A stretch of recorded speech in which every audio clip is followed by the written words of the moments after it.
కుటుంబాన్ని జాగ్రత్తగా చూసుకోండి. చిన్న వయసులో భర్తను కోల్పోయారు కాబట్టి మీ అందరూ కూడా ఆదుకోవాలి. పవన్ కళ్యాణ్ గారు మీకు ఆ కుటుంబానికి 5 లక్షల రూపాయలు పంపించారు.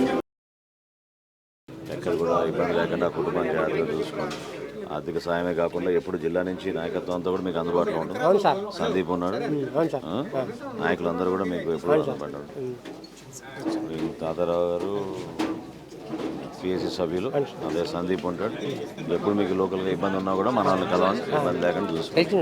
సరేనా? పరిచయమే కదా, జాగ్రత్తమ్మా, ఫ్యామిలీ జాగ్రత్త చూసుకోండి. మీకు ఎప్పుడు కూడా ఇందాక చెప్పినట్టు పార్టీ మీకు అందుబాటులో ఉంటుంది, అండగా నిలబడతాం. తప్పకుండా మన వాళ్ళ కోసం ఏ కార్యక్రమమైనా మీకు అవసరం ఉన్నా కూడా మన వాళ్ళకి ఫోన్ చేసి చెప్పండి, తప్పకుండా మీకు అందుబాటులో సరేనా.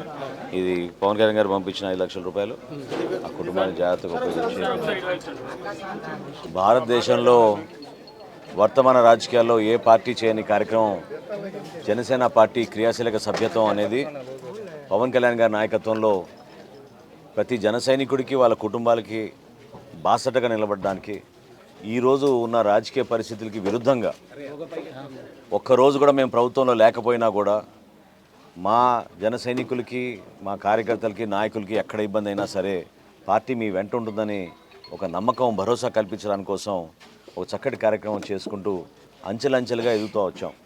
ఈరోజు సుమారు 6,50,000 మంది క్రియాశీలక సభ్యత్వం ఆంధ్రప్రదేశ్లో తీసుకుని పవన్ కళ్యాణ్ గారి అడుగుజాడలో నడవాలని నిర్ణయించుకున్న విషయం మీ అందరికీ తెలుసు. అందులో భాగంగా ఈరోజు ఈ గ్రామంలో మా జనసైనికుడు నాయుడు అకాల మరణం. పాపం కొత్తగా పెళ్ళైన వ్యక్తి. ఇన్ఫ్యాక్ట్ 10 రోజుల క్రితమే వాళ్ళ భార్య కూడా బిడ్డకు జన్మనిచ్చింది. యాక్సిడెంట్లో చనిపోతే ఆ కుటుంబానికి పవన్ కళ్యాణ్ గారు పంపించిన 5 లక్షల రూపాయలు ఆర్థిక సాయం అందించడమే కాకుండా జిల్లా నుంచి మా నాయకులందరూ కూడా కలిసికట్టుగా వచ్చి ఎప్పుడు ఏ సందర్భంలోనైనా సరే మేము మీకు అండగా నిలబడతాం, ఆ ధైర్యం నింపడానికి కోసం పవన్ కళ్యాణ్ గారు మమ్మల్ని ఇక్కడికి పంపించారనే విషయం వాళ్ళతో ప్రస్తావించడం జరిగింది. స్థానికంగా ఉన్న మా జన సైనికులు, యువత కూడా పాపం వాళ్ళు కూడా చిన్న వయసులో ఉన్నా కూడా ఒక మంచి ఆలోచనతో, సమాజానికి సేవ చేయాలనే ఆలోచనతో వాళ్ళు కూడా నగదు రూపంలో ఆ కుటుంబాన్ని కొంతవరకు ఆర్థికంగా వాళ్ళకి బాసటగా నిలబడడానికి ముందుకు వచ్చారు.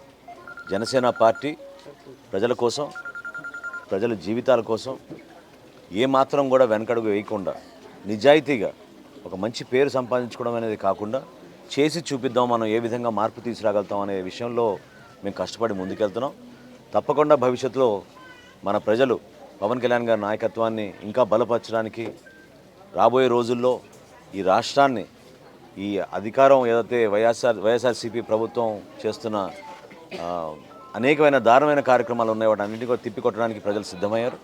తప్పకుండా మేము ప్రజల పక్షాన్ని నిలబడి పోరాడతాం, మంచి కార్యక్రమాలు చేసుకుంటూ గ్రామాల్లో మా జనసేన పార్టీ విస్తరించుకుంటూ ముందుకెళ్తామని సందర్భంగా తెలుపుకుంటున్నాను. Thank you. మన బొడ్డు పైడినాయుడు గారు ఒక నిబద్ధత కలిగిన జన సైనికుడిగా, పవన్ కళ్యాణ్ గారి అభిమానిగా జనసేన పార్టీకి ఎంతో సేవ చేస్తూ ఇంకొక వ్యక్తిని కాపాడుతూ ఆయన ఎలక్ట్రిక్ షాక్లో మరణించడం జరిగింది.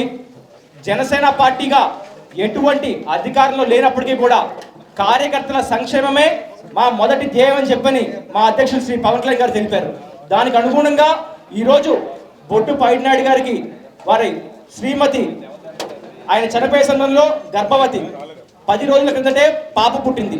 ఈరోజు ఆ పాప భవిష్యత్తు కానీ, ఆ కుటుంబ భవిష్యత్తుని కానీ గుర్తు పెట్టుకుని వాటికి మనం భరోసాగా ఉండాలి అని చెప్పి జనసేన పార్టీ ఆధ్వర్యంలో శ్రీ పవన్ కళ్యాణ్ గారు ఈరోజు బొడ్డు పైడినాయుడు గారి కుటుంబానికి Janasena party PSC chairman Shri Nadendla Manohar గారి చేతుల మీదుగా 5 లక్షల రూపాయల్ని ఆ కుటుంబానికి ఈరోజు అందజేయడం జరిగింది. మా అన్నయ్య పేరు బొడ్డు పైడినాయుడు. ఇటీవలే 1/9/2022లో చనిపోయారు. అప్పటి నుంచి ముందుగా ఉండే జనసేన సభ్యత్వం తీసుకుంటారు జనసేన తరపుని. మా అన్నయ్య గారు చనిపోవడం వల్ల మా జనసేన మాకు సభ్యత్వం కింద 5 లక్షల బీమా అనేది శాంక్షన్ చేయడం జరిగింది. మేము మా కుటుంబ సభ్యులు పవన్ కళ్యాణ్కి ఎప్పుడూ రుణపడి ఉంటామని కోరుకుంటాం.